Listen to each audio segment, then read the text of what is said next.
Okay, here we go. Part 9. In part 8, we discover that Jared is not over the trauma that he had trying to help his group survive, and then of course they all died just as they got to London. Stella had found a mobile phone mast, but there was no power to it. And Hook had heard the noise that Stella made trashing the blue whale skeleton in the Natural History Museum, and he's wandering over to the Natural History Museum to see if he can help. And on his way, he's heard jetpacks, which means angels. But first of all, in part 9, we're going to have a look. We're going to check in with Jared again. So, Stella the Zombie Killer, part 9. Easy, said Gregor. I think you had quite a nasty turn. He was helping Jared into a chair at what was the Victoria and Albert reception desk and was now Gregor's workshop and general meeting place for the team. Jared liked teams. The army was all about team building. He was happy in a team. Greg, Hook and Stella. What about Jared? I'll not tell Hook that you knocked his run of beans over. He'll be upset about that. We'll say the wind got them, said Gregor. Yeah, said Jared. His voice was distant, like it came from his mouth and fell to the floor before he could hear it properly. He glanced down, half expecting to see his voice as some sort of sick child staring back up at him. You going to be sick? Asked Gregor. Jared shook his head and winced as the effort to produce dots swimming before his eyes and sent his brain spinning. Gregor's hands were on his shoulders again, steadying him. You've been out there from the beginning. It wasn't a question. Jared, unable to speak, nodded just once. A tear caught in the corner of his eye, balled and fell onto his cheek. He made no effort to arrest its slide down his face. Gregor watched it, nodded grimly. You need more rest, more food and then more rest. We'll eat. He busied himself in his workspace, shifting huge pieces of angel armour and equipment out of his way. Your little running with the angels is going to prove very useful. Hook and Stella both have lots of parts in need of repair. A lot of this stuff will end up in them or on them. Jared looked around the sharp, metallic piles. Will you turn them into angels? The tech laughed. No, I don't think so. Reckon neither of them wants to share their head with a machine. He tapped his temple as he spoke. No. This stuff will be used to fix them. I was a games coach, Gregor added by way of explanation. Jared nodded. Games coaches were basically bioengineers in charge of the team's augmentations. The Synosia games had been so popular because they were so different from anything that had come before. Each contestant, team or individual games was physically augmented. All of them were stronger, faster, quicker. Were you with Stella in the games? He asked. Gregor nodded. We worked together for 5 years, scoring points, winning games. She was the killer, and I was the fixer. The rest of the team used to change pretty regularly, injuries, retirements, and so on. But Stella, she was there from beginning to end. None of this was new to Jared. An all-rounder, Stella had competed in the individual and team games. She was the killer, the Synosia, had been for 3 years in a row, and was the most exciting talent the 2 years before that. She was the most famous person in the world, a whole planet at her feet. The Synosia fights for you, whispered Jared. And she still does, in her way, said Gregor. No more games, but still plenty to do, plenty of points to score, people to fight for. He nodded at Jared to remind him who had insisted that he come into their place. He bent to rummage for a tin in a cupboard. We normally try and vary the food a bit, but I think you need something quick and easy. He opened the tin of beans and sausages, poured them in a bowl, and placed it in the microwave. I heard Hook call you Captain. You were Army? Jared nodded, listening with renewed wonder to the purr of the microwave. When did you get out? Gregor asked. Stayed till the end. Once the message arrived and the governments came on board, we knew that the army's time was up, but there was still plenty to do to get everything decommissioned. I was very busy. Was it easy to leave? No, said Jared. No, I'd been career military. The army was as much family as my family. The fatigue was making him speak more freely than he usually would, and so he was grateful for the excuse to stop talking when Gregor placed the bowl of steaming food in front of him. And after? Said Gregor.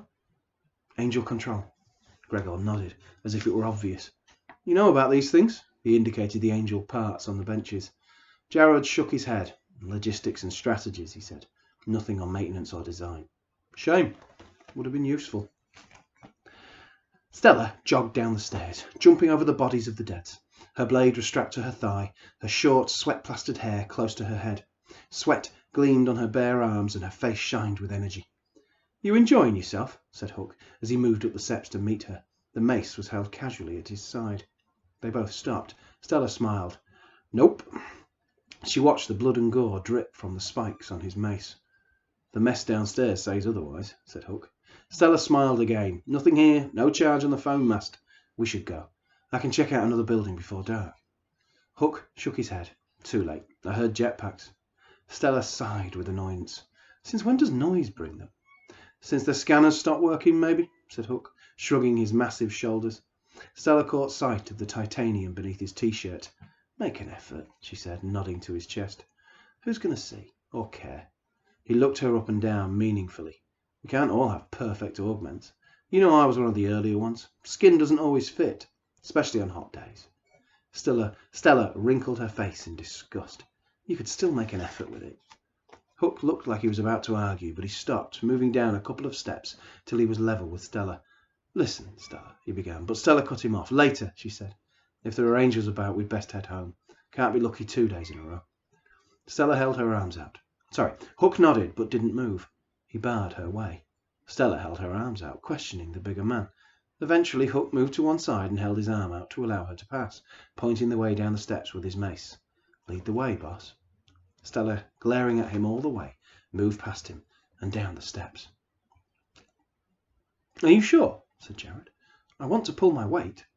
"Well," said Gregor, looking up and down and taking in the skinny figure, "that's not very much, so you've done your bit for today." Jared nodded gratefully. "Shall I sleep in Stella's room again?" "Best not.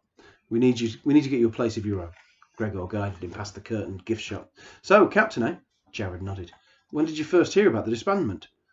"Soldiers were the last to know for sure. You guys probably knew better than us from watching the TV." Jared paused to catch his breath. He was so much more tired than he realized.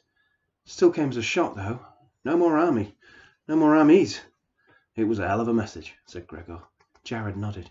"An offer too good to refuse." "Any idea what happened? See anything in Angel Control?" "The same as everyone else. 4 ships, 4 missiles, 4 crashes, 1 apocalypse."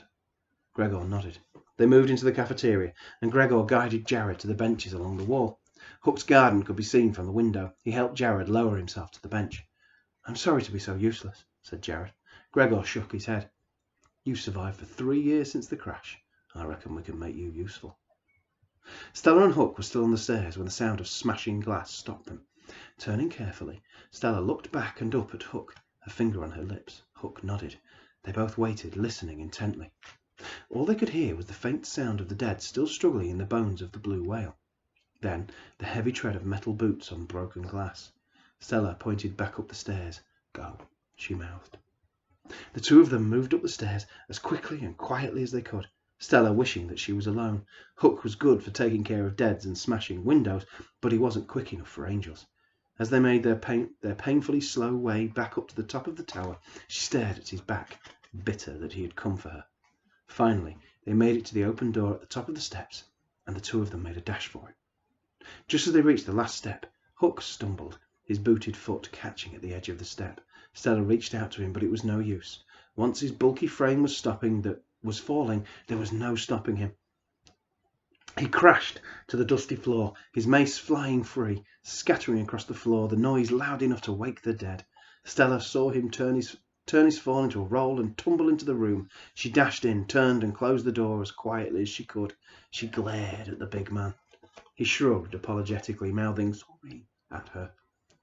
Stella stalked towards him, her face grim. She stopped as she heard the noise. Heavy, solid footsteps. Not slow, not hurried, purposeful. Stella pointed Hook towards the far corner and took up a position opposite. She made a gesture across her throat to Hook and then pointed at the door.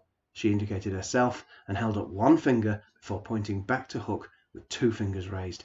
Hook nodded his understanding. He glanced at his mace, but Stella shook her head. "Just be ready," the instruction. They waited for long seconds, the footsteps louder with each tread. The firm grip of a gauntleted hand on the handle turning slowly, irresistibly. Stella was on the balls of her feet, ready as the door swung open. The first movement of bulky white armor, an arm, a leg, a chest plate, a helmeted face. She launched at the angel, leaping high into the air, avoiding its grasping arms and wrapping her arms around the face of the helmet, using the creature's head to slingshot around to its back. Hook roared, setting off a split second after her and slamming into the angel's torso. With Stella on its back and Hook at the front, the cyborg tottered, stumbled, and fell.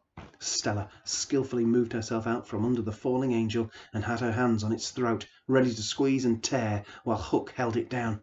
The three of them came crashing down onto the steps, the angel's armour acting as a toboggan and sliding down the steep incline. Stella had to readjust quickly, her hands flying from its throat to its shoulders and then jamming her knees into its armpits so as to hang on. Hook flailed and tried to grab the angel's ankles, but missed, and Stella and the angel were gone, banging down the first flight of steps to crash on the landing below.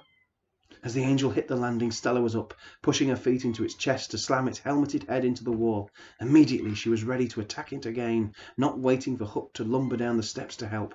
She whipped her tanto blade from her thigh and bent to the creature's chin. "Wait!" The voice didn't come from Hook. Stella stopped mid-strike. "I'm alive!"